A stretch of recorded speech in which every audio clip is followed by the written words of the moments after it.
এই যে আর একটা বাইজের নৌকা নিউ শাড়ির ভিটা, এটা নিউ শাড়ির ভিটা। একটু পরে এদেরও টান আছে।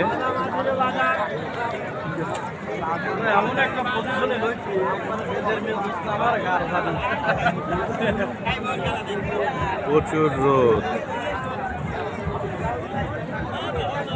এরই মাঝে প্রচুর দর্শকের সমাগম হয়েছে এখানে। প্রচুর দর্শক, আসলে ক্যামেরাতে বোঝা যাচ্ছে কিনা জানি না। দর্শক চতুর্দিকে, হাজার হাজার দর্শক এদিকে।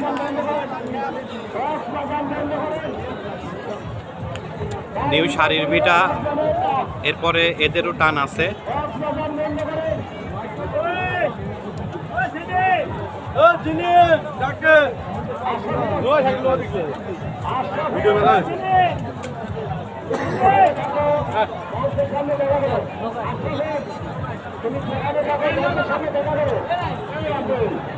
নাম কি? নামই জিনি।